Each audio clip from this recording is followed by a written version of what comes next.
teaching position. And then I would like to ask you some general questions and some teaching related questions. So if you have any questions for me, we can discuss them at the end of the interview. Yes. I was just going to tell you my education, or was that something else? I will ask you each question. Oh, okay. So, each one. Yeah, okay. You can just, answer the question. Then first, so could you pronounce your full name as it's in a passport? Kayan Chung. Kayan Chung. So KAYANCHEUNG.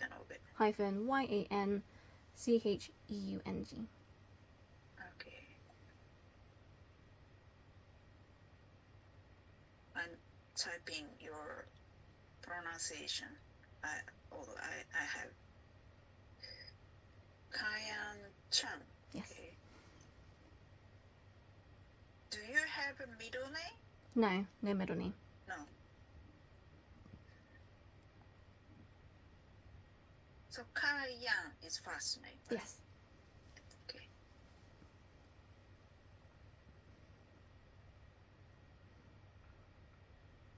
So you have applied our university position, and could you tell me your availability? So I am available from about end of February. And what about the ending date? And Feb to when? I mean, anytime. Anytime. Okay. But I think your contracts are normally 3 months. 3 to 4 months, and then although you check the extracurricular course and accredited courses. Yeah, I prefer that one. The accredited course is about 4 months, and the extracurricular course is 3 months. Okay, so I was wondering, so you checked both extracurricular course and accredited, but which courses are more interested in? I'm more interested in the speaking course, so I think that's the extra one.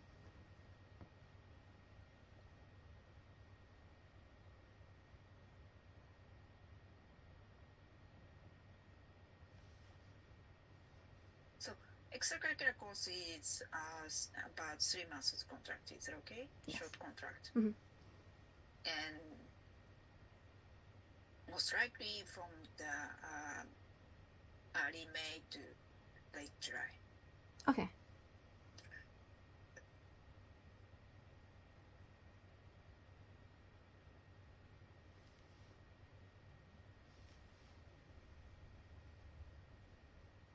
So, sorry, like I'm just typing our answers. That's fine. Taking notes. So, why did you decide to apply for a position with Westgate? I saw Westgate website like a long time ago, like years and years ago, but I never had the time to apply. Back then I was teaching in Korea. I wanted to see Japan, and I quite like to travel and learn about different cultures. I like to be in a country for several months usually, or longer. When I came back to England, I did my teaching degree, and I just thought it's a good time to see Japan while I'm still young before I continue with a permanent role.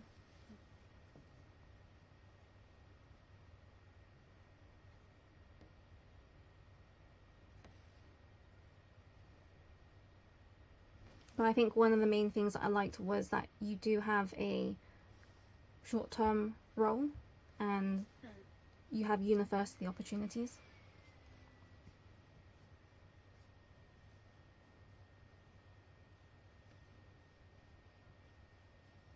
I think it can also add towards my experience. I have taught at university before in England, but not for English, it was for Cantonese. And I've taught English to adults before, but I think I could do with more experience with older.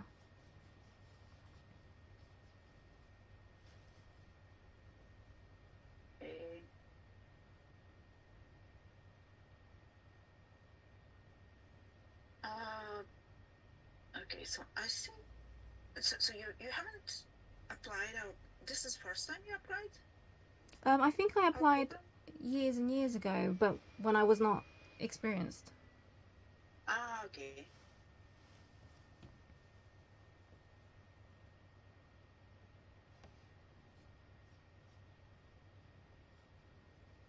But it was one of And those, so I think. you said while you were in Korea, so you visited Japan Yes. before Yes. as a tourist. Yeah.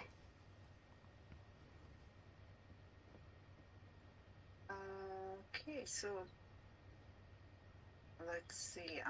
So just like to check your education background. So Mhm. you said you got the education degree, like a postgraduate certificate of Yes. education. Yes. That's the The degree you got, the teaching certificate. Yes. teaching certificate, and also you have Bachelor of Science, Yeah. In Psychology. yes. So when so the PGCE you got, and what's your main area to study? For the postgraduate. Yeah, postgraduate. The postgraduate is a. So I got two postgraduates. One is for Hmm. professional development, so just looking at ways to develop my career, and the second one was for teaching. So I'm focused on secondary school. So I think that's similar to your middle and high school. Okay. Secondary school to teach in the UK. Yes. So, okay. So older students. And I focused on teaching geography for my teaching degree. But I have taught other subjects.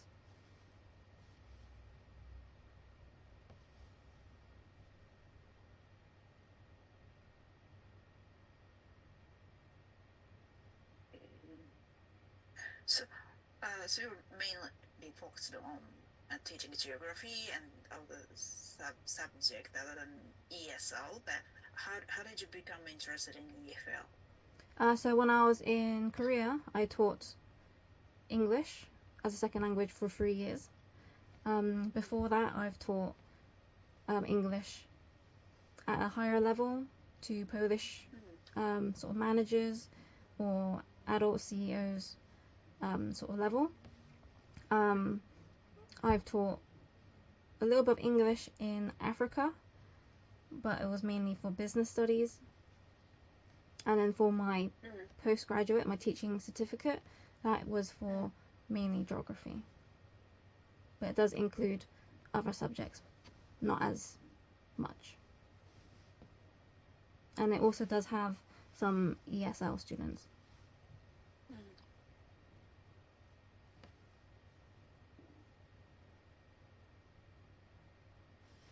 Okay, so now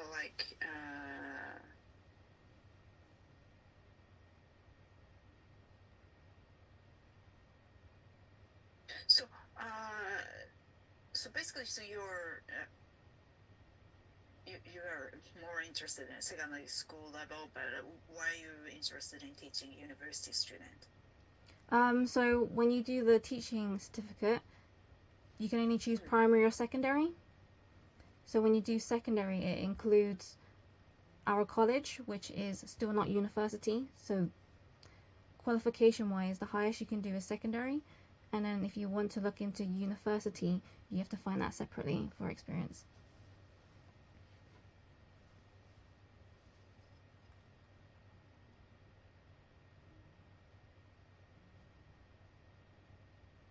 When I taught at university when I was younger, for Cantonese, I really enjoyed it with the older students. So, thank you very much. Now I'd like to ask you some your teaching experience. Mhm. So, currently you're working at a Swindle Academy. Yes. Would you briefly tell me your responsibilities at this place? So I teach geography to year 7 to 11. So that's the entire year group. I make the curriculum and the lessons. I support the other teachers. Currently, I'm the second most experienced in the school, so lots of trainees and new teachers need support. I'm also a tutor, so I do activities with them. I have to build a relationship with them, make them feel happy, comfortable in the classroom to learn. I talk to the parents every day. So we do 3 phone calls for positive behavior each day, and we do all the phone calls for any negative behavior to try and keep that relationship with the families and the students. We also do lots of tests. So each unit there's a test. I have to mark them all, give them feedback, get them to improve. Each year we have 2 very big exams. It's an overall test, normally about 2 topics, and that test is one that changes their set to either a higher ability or lower ability. So when I make my lessons, I make like an average ability, a higher ability, and a lower ability. And then from those 3 that people use, or I use, we can adapt it a bit more to the class.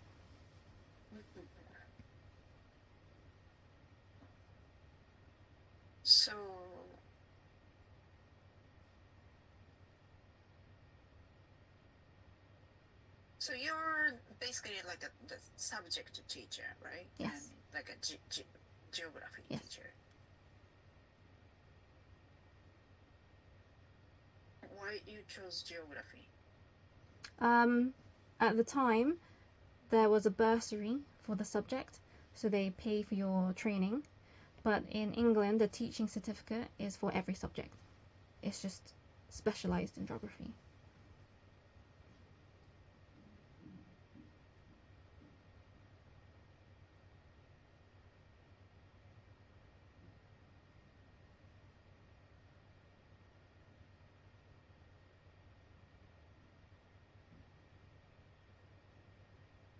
So you're basically like interested in geography or just No, so because when you choose the teaching certificate, you choose primary, secondary, but in secondary there's subjects, so you have to pick a subject, but the qualification is for every subject. So it's just you specialize in geography. So there's more experience in geography.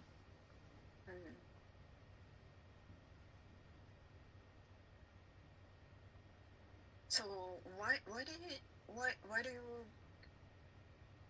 why did you decide to leave this school? So like I said, I was second most experienced. So I am supposed to work a certain amount of hours. I was just working quite a lot, so I just wanted a little break away from teaching in England, do some work abroad, and then come back. So I signed a contract to teach in Malaysia in January and February. That's for ESL, middle school. Okay. February in where you said? Malaysia. Malaysia. But it's Korean students. Oh, okay. Malaysia. And I think when I taught ESL, the Korean language, the grammar is the same as Japanese grammar. So I think a lot of the common mistakes is similar. And the structure. Like March,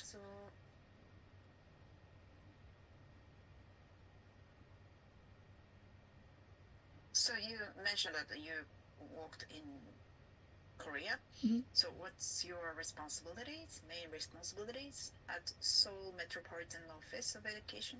This is an academy, right? No, so that is the government.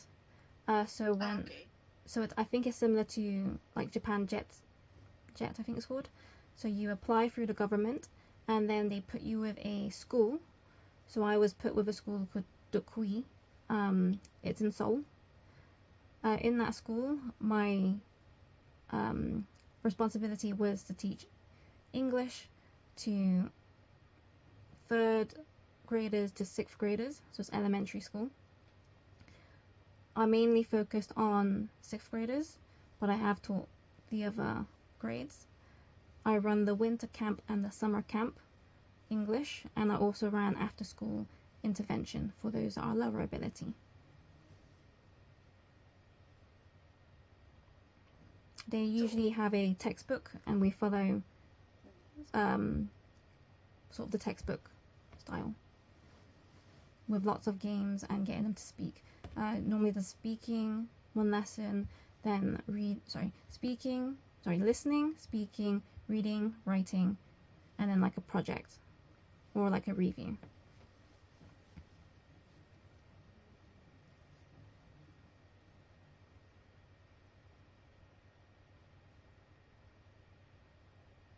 So why did you decide to leave this school? So I was there for 3 years, and it was when I went. It was before COVID. COVID happened, so you couldn't come back to England anyway. My original plan was to go there for a year.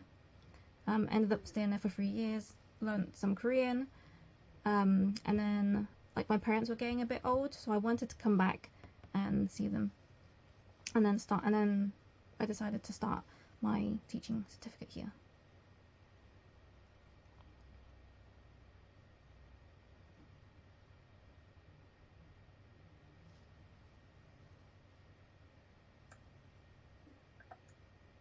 So it's over the COVID period. But did you have to switch from the in-class to online teaching? Yeah, at some point, we had to use Teams and Zoom, and I think it was Google Meet. But I think I was the youngest one there, so I was teaching the other teachers how to use it. But I did enjoy it. I use things like breakout rooms so I can get them to work in pairs and do a bit of speaking. So,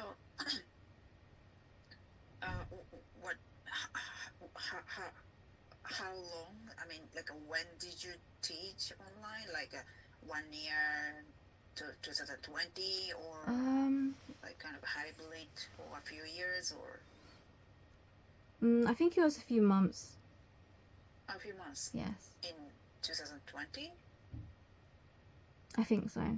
But I remember doing one of the camps online, and some sections. I went to Hong Kong, I think, for a month, and I taught online for the school as well.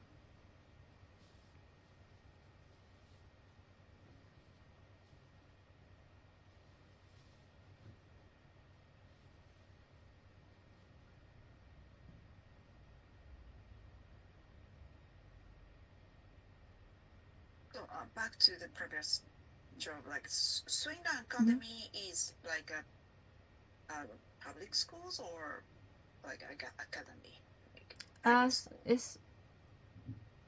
It's like both. So people can go to the school, it's public, but then it's also an academy, which means they can have their own sort of rules and more funding. So for example, as a teacher, you maybe work a certain amount of hours, but as an academy, you can work more hours.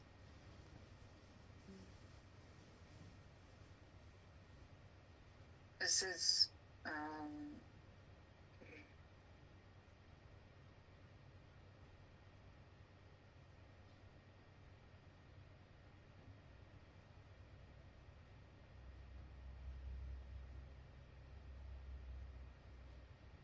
so you said you were Cantonese teacher. Yes. So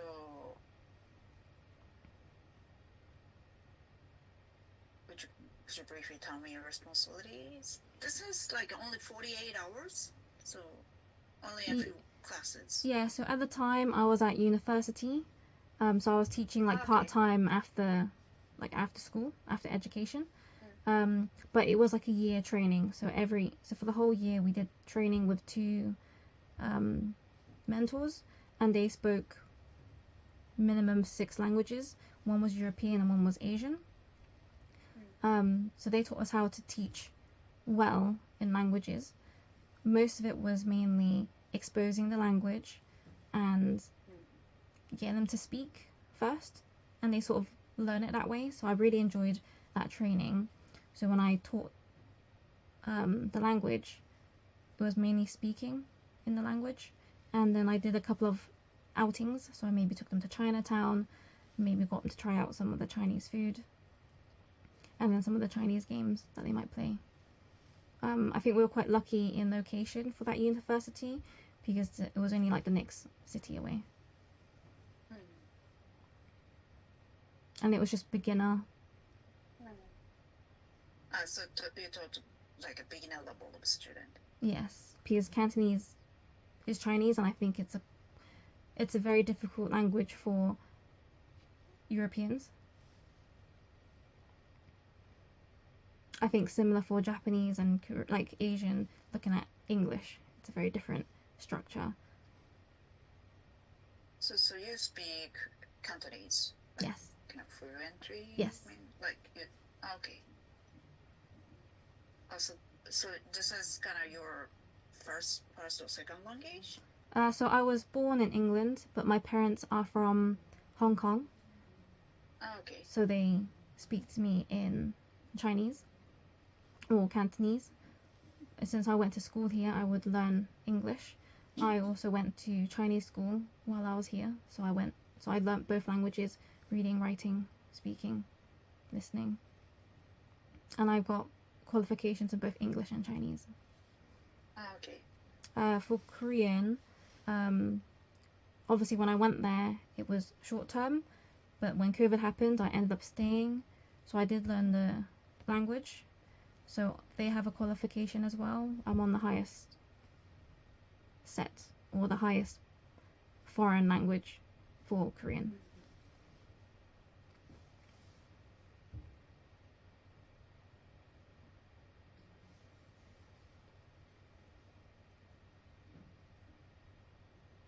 Okay. So which level of students do you feel most comfortable in teaching English? I think all of them, because I've have experience in different levels and I really enjoy it. So like beginner, it's very basic. I like having the opportunity to talk back and forth. When I had beginners, it was nice because like they all know little bits. So sometimes when they want to communicate with me, they work together to make a sentence. But with the higher ability, they're able to have a conversation.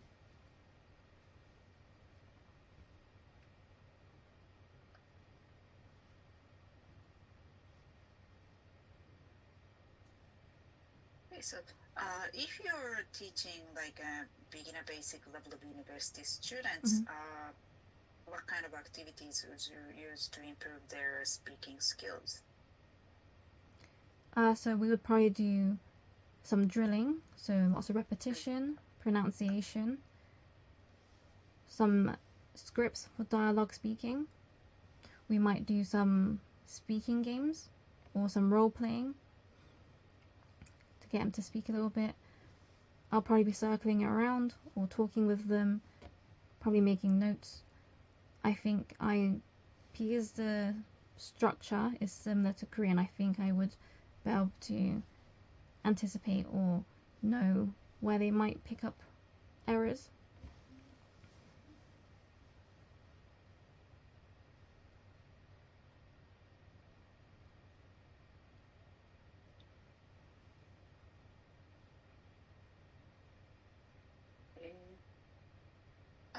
How would you encourage students?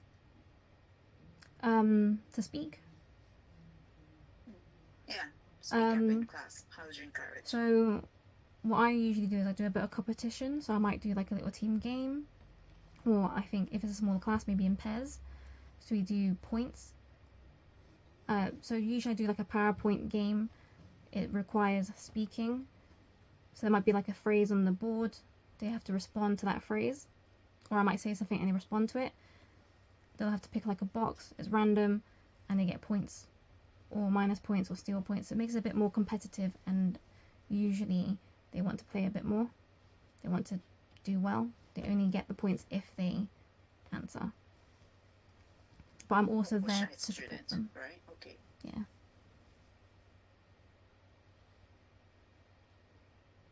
But I also think with the older students, they choose to learn English. So they want to learn English. Have you taught any exam preparation courses for tests such as the TOEIC, TOEFL, or IELTS? No.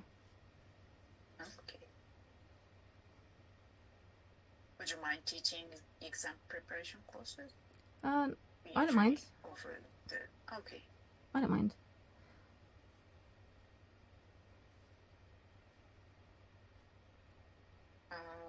What do you like best about teaching? So I really like seeing them from the very beginning, and then seeing them how they are at the end, and in the middle you see their progress. So from the very beginning to the end, you can see how much they've progressed, and that makes me really happy. And I think they're also very proud. What do you like least about teaching? Oh, the least? At the moment, probably behavior or motivation, but that's because it's very different to Asian culture. Like in Korea, it was never a problem. I think most Asians are very hardworking. They value education, whereas in England, they don't value education.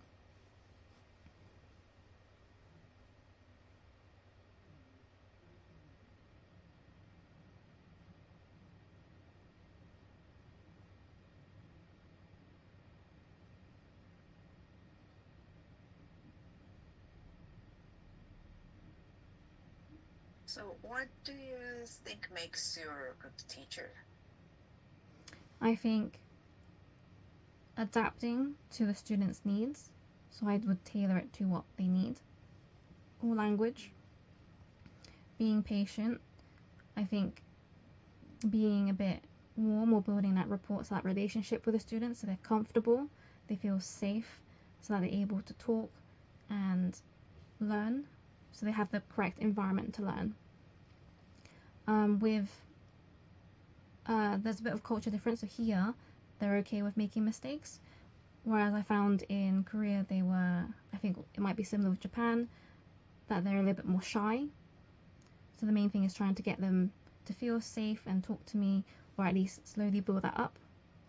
So then they might start with like a few sentences or like a few words, building up to sentences, building to a bit more. So I think they need to feel safe. Being patient, and then just lots of encouragement, like this is really good, seeing their progress over time.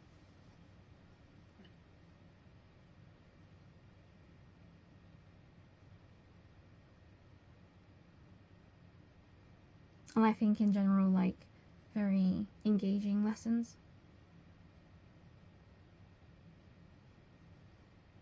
So what do you think you need to improve in your English teaching? My English teaching,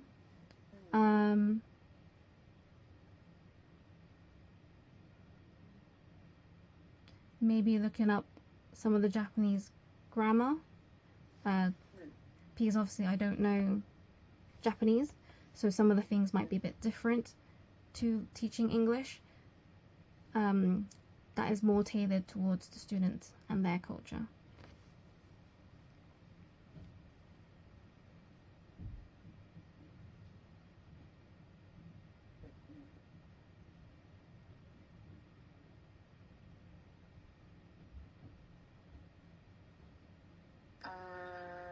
So could you tell me about the most difficult moment you have encountered at work in a classroom and how you handled it? So my hardest was probably in England. Like I said, the behaviour is not very good. So I remember one of the first classes I went to, the students would be very naughty. They will throw things at each other, like objects, and it might make another student cry, or another student might get hurt. We have a very strong behavior policy, so they get a warning, and then they get removed from the classroom. If it's something extreme, like throwing something, it might hurt someone, they get removed from the classroom. So I removed that student from the classroom, and that creates that safe environment for everyone else.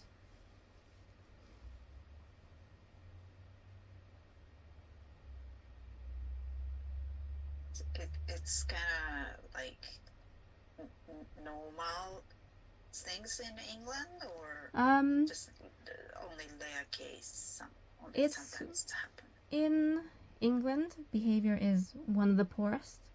I think when I hear from other people, everyone says behavior in England is very poor. But I think throwing things quite hard is less often. I think they normally throw smaller things like pens and paper, and in general lots of talking. Behavior was never an issue in Korea. I think the most difficult in Korea was maybe getting them to speak first at the very beginning, or maybe some pronunciation. So I remember having one student, I was teaching the word salad, but in the language they pronounce it as salade, a bit of a prolonged. So it was just trying to get them to do lots of repetition to say salad rather than salade.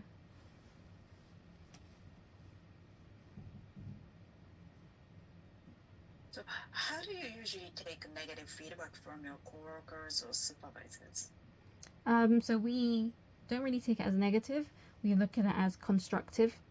So like at this school, I get observed every so often, or quite often, especially with some newer classes, and especially exams. So if exam students still come observe more, they give me feedback, and then I will take back that feedback and adjust it.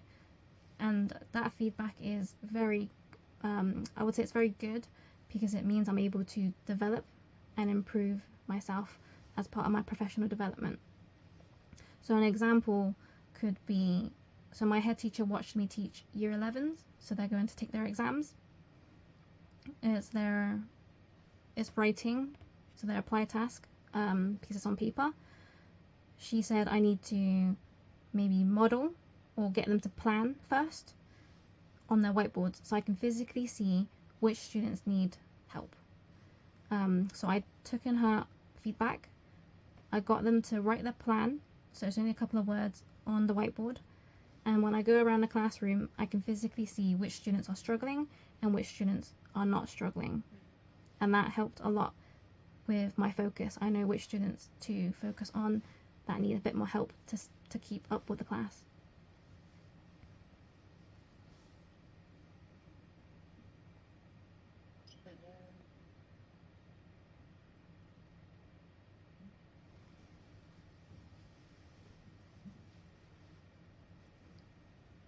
In Korea, we also have open classes, so that's like teachers, principals, parents can come watch. I remember doing 2 open classes. I did 2 different ones. The first one, I focused on the book because I thought that's what they wanted. The feedback was a little bit disappointing to me. They said, P.S. it's following the book. Anyone can sort of do that.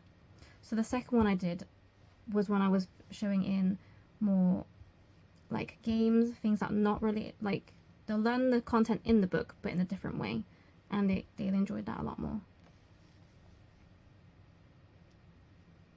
Thank you very much. So what is most important to you about your job? The most important, the students' progress. I want them to be able to learn and achieve what they want. So normally my students have a target goal or target grade, and I get them, because I know what grade they want, I know how much to teach them, at least to that grade. So as long as they're meeting the target, I know they're okay. Anything extra, is them learning more.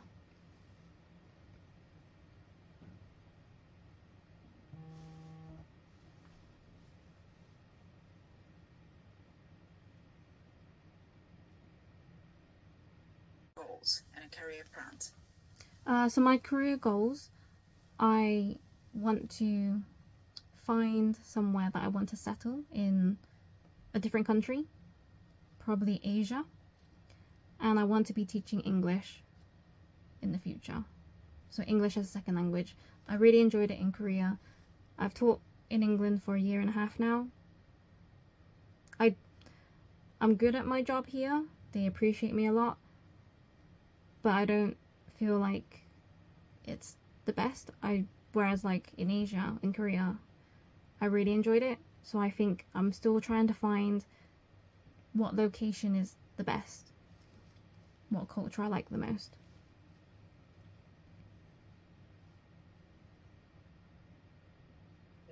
Have you thought about teaching English in Hong Kong or China?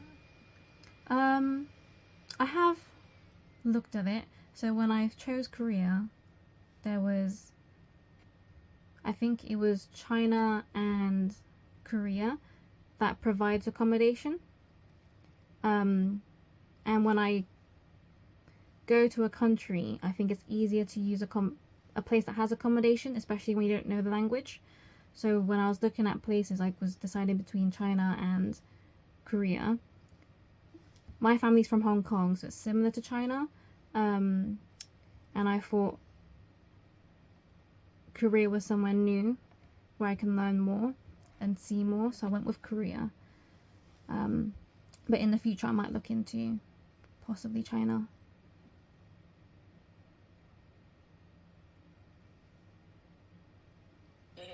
So, if we would offer a position, where would you like to be assigned? Like, big city, small city, or some kind of surrounding prefecture? So when I came to Japan, I visited Kyoto, Osaka, and Tokyo.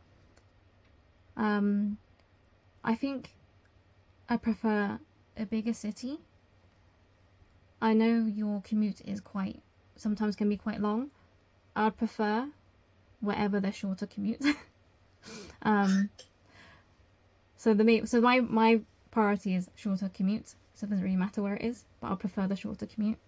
I definitely want the Westgate accommodation because I think it's just easier, less hassle. So I don't really mind where. But I did see you had Achi on there. Nagota. Maybe there. Possibly. Somewhere different. Otherwise I'm okay with Tokyo either way. I mean, like most of our positions are located in Kanto region, which is Tokyo and the surrounding prefectures. Okay. And if Tokyo is obviously a big city, yes. And then if the teacher's school assignment is in the central Tokyo area, they usually commute from outside of Tokyo, so it's their commuting time is longer than the teachers who live and work outside of Tokyo. Yeah, that's the situation. Okay. And we don't have the position in the Kyoto, Osaka, but we have positions in Nagoya as well. Nagoya is big city, but far from Tokyo. But you need to take like express train to go or flight. So I think you don't mind? I don't mind, well. But I think I'd prefer Nagoya because it's somewhere I haven't been. You prefer Nagoya? I think so, because it's somewhere different.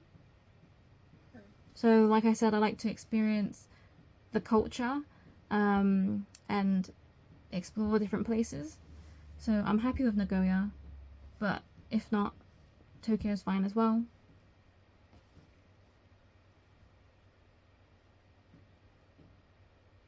How many universities do you have in Nagoya? We don't know yet, but actually, like many positions at like one school. and possibly like a couple more. But yeah. And the commute's okay there? Commute, even though they are big city, and then yeah, commuting time is less than Tokyo. So yeah, for that sense, yeah, Nagoya is better. Yeah. But I'm just happy because it's like, because I've been to Tokyo before. I haven't seen everything, but I remember when I went to Tokyo, there's a lot of people. There's lots to see. I think similar to Seoul, so there's always something to do. But if I feel like it's quite touristy, in Tokyo, whereas I think in Nagoya I can experience more Japanese culture. I'm hoping. Okay. So, have you had any problems living or teaching in the other countries in the past? No. I think the hardest thing was setting up my bank account and phone number. Okay. That took me a long time. I think it took me like 2 months to try and sort it, because I think, like in Korea, when I tried to open the bank, they said I needed a residence card or a phone number. Okay. So then when I tried to get the phone number, they said, oh, you need a bank account. So you can't give the other without the other one. So that was one of my hardest parts.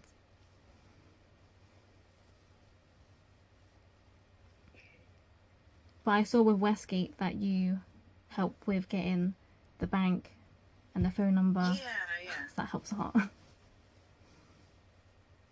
So yeah.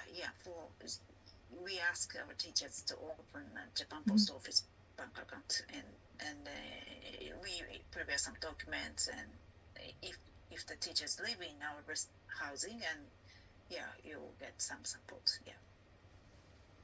So, do you usually work better individually or in a team? So as a teacher, we normally teach individually. When I taught in Korea,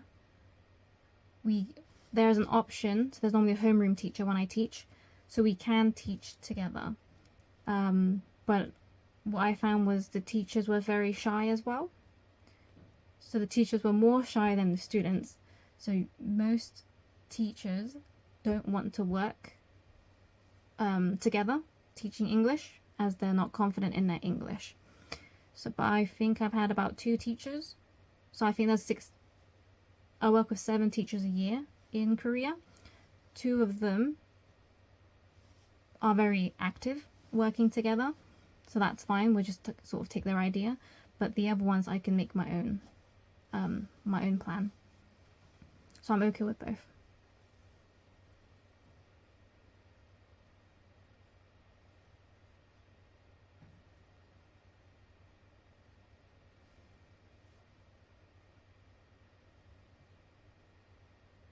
Well, so now I'd like you to show me your PowerPoint, like a visual materials you prepared for this interview, and could you use the screen share function to and do some like a short, like a few minutes demo lesson? I'd like to see how you're gonna give the instructions to the students and how you're gonna use the visual material. Okay, let's share my screen.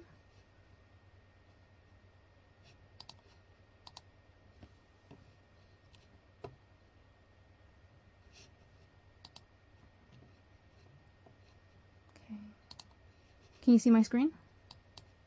I can see your desktop. Yeah. Okay.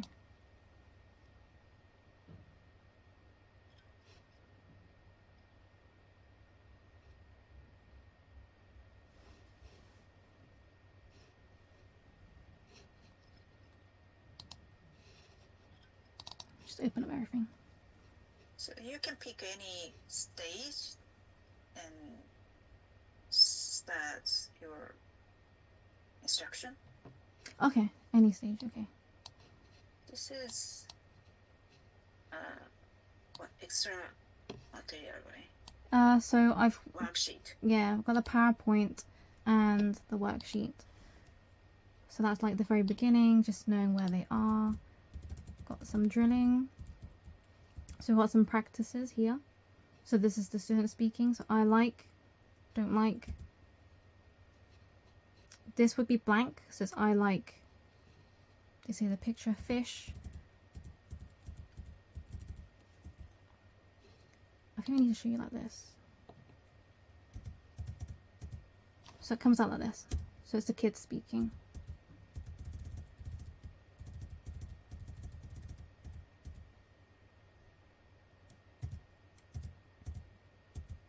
Can you still see the screen? Yeah, I can see the screen. I think I need to go into instructions. So how do you give the instructions to the student? Can you? So this would be less practice. Repeat after me. Yes, I do. Yes, I do. No, I don't. No, I don't. Okay, so repeat. Say together. Do you like? Do you like? And they should say bread. Bread. And then they see that O, and they should say yes, I do. Let's move on to the next one. So here, I'll get them to repeat after me. Okay, we're going to practice. Do you like chicken? Yes, I do. Oh, yes, I do. Okay. So I would say it and get them to repeat for the practice. So do you like chicken? Do I like chicken? Yes, I do. Yes, I do. I like chicken. I might also do a role play. So I might pick one student to stand up with me if they're comfortable. And I'll be A and they will be B. Just to role play it for other students to see.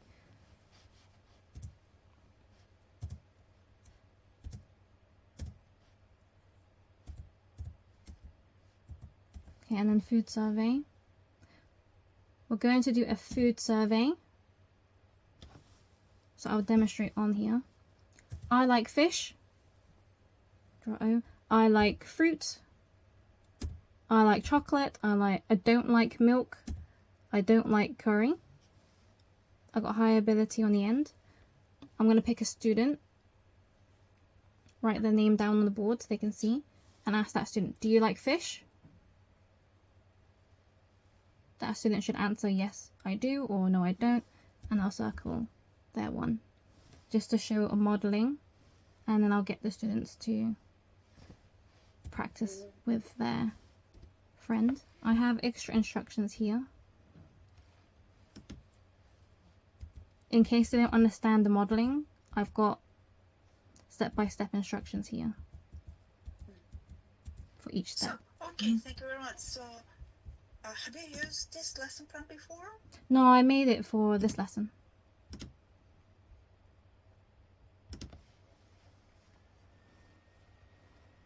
So, and then, but have you told like likes and dislikes? Yes.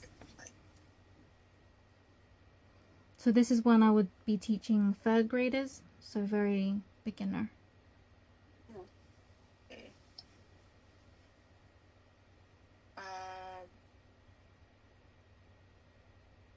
So would you change error correction in different stages? Yes, so during the practice and drilling, I want to make sure it's correct. When they're 3D speaking, I'll probably, depending how they are, if they're struggling, I can maybe help them. Otherwise, I would tell them afterwards because I don't want to break their fluency. So there's accuracy and fluency. So drilling, I feel like accuracy is very important. When they're free speaking, it's more about their fluency.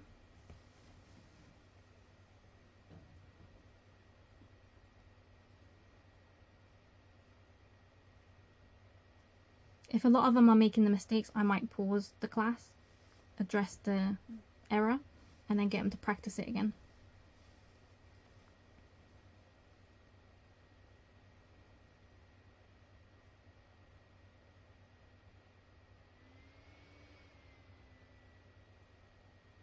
How would you check the students have met the lesson aims and goals? So I would ask them the questions, make sure they can answer it, but also when I circulate during their food survey, for example, I can hear whether they're able to do it correctly or not.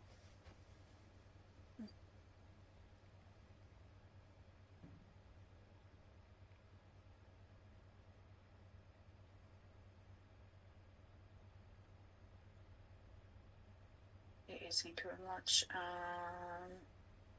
So next one, I would like to ask you some English teaching related questions. Mhm. So please imagine you're teaching basic level of university student. Mhm. So I will say some sentences one by one. So if you hear me make a mistake, please correct it.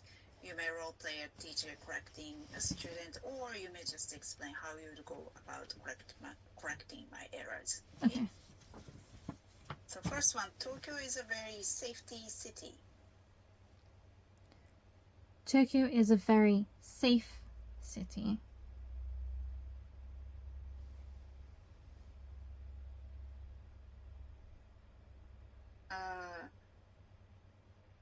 Okay, how do you check students' comprehension? How do you explain? How would I explain it? So I might give them some more examples. So I feel safe. It's safe in school or university. I might give another example. There are safety measures or there are safety regulations. I'm not sure how much they know. But trying to give them examples of when you would use safe and safety. But why safety isn't correct?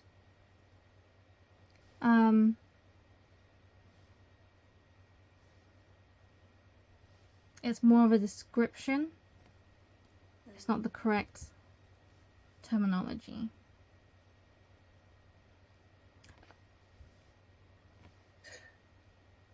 Right, so the next one, I have ever been to Paris. I have ever been to Paris. I have never been to Paris.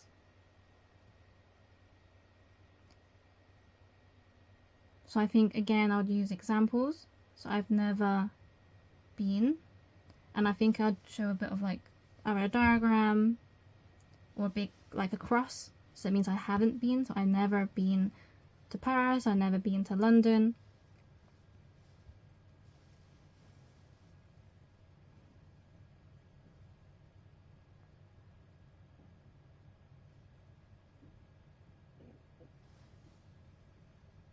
So could you explain why not ever? So I think I'd use ever in another sentence to sort of help them. So maybe like a question: have you ever been to Paris? Question mark. And it'll be I never been to Paris. Because I feel like because they're beginner, if you explain with more terminology, it'll be quite difficult. I think a lot of it is because they're practicing speaking, they need to be able to practice the correct speaking. And I think the best way is lots of practice, lots of examples. And with English, like before, like when I taught English, there's a lot of irregulars in the English language. There's not always rules in English. Like for example, when I was teaching some time, like the word an is there's a vowel afterwards, but for example an hour, that's not a vowel. So there are lots of irregulars. So next one, I was very boring at the party. So this one I think is a very common mistake in the Asian language and some European languages. I actually have a PowerPoint on that I use with the students. Can I show you? Oh, okay. So this one I try to show them with images so that they can understand a bit better. It's quite a common one, which is why I made the PowerPoint. It was based for my Korean students, so I put some Korean on there just to help them.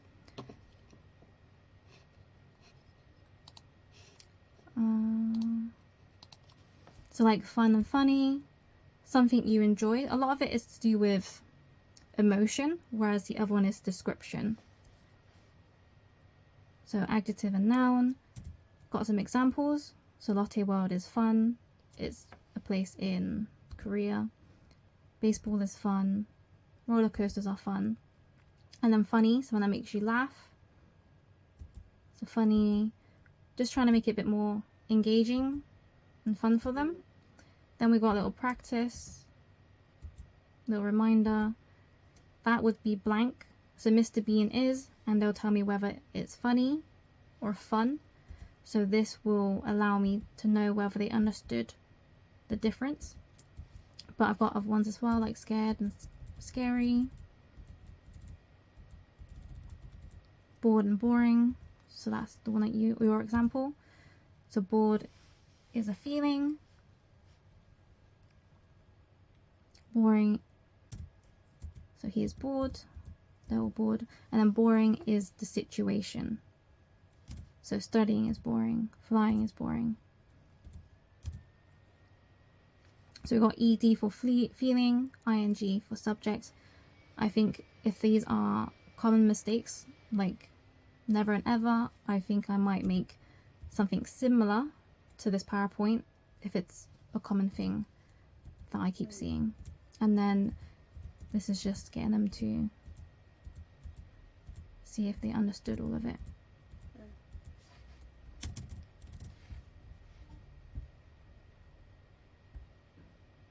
Okay, good. Thank you very much. So, well, the next one, let's imagine you're teaching a lesson describing personality. There are some words that are familiar to the students. How would you convey the meaning of these words? I will give you each word one by one, okay? Mm-hmm. The first word is generous. Generous.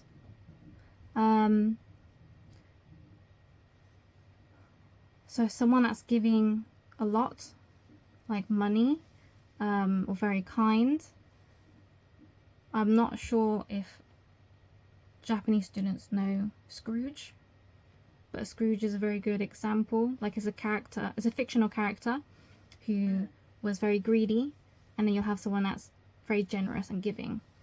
It's a very short sort of cartoon that shows someone that's not generous and then generous. So I think that is something that I would use if they are still struggling on the word.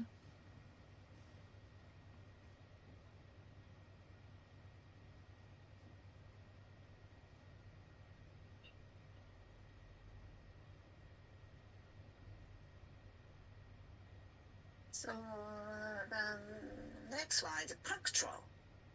Sorry? Punctual. Punctual. So on time. Never late. I might show some diagrams to help them, or maybe give an example. 7 o'clock. I'm here at 7 o'clock. 7:02. Late, not punctual.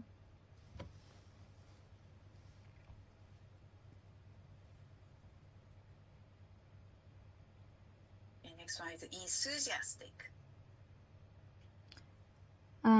I think this one I would maybe show them an example. Probably more facial expression.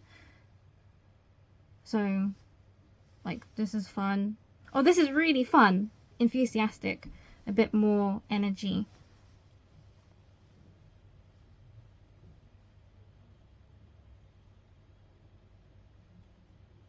Good. Next one is determined. Determined. So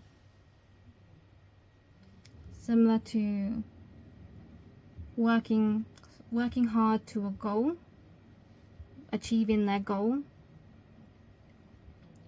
So for example, I might use it in a sentence as well. So I am determined to pass this course. So working very hard. So I might show him studying, like a little picture, studying in the morning, afternoon, nighttime, determined.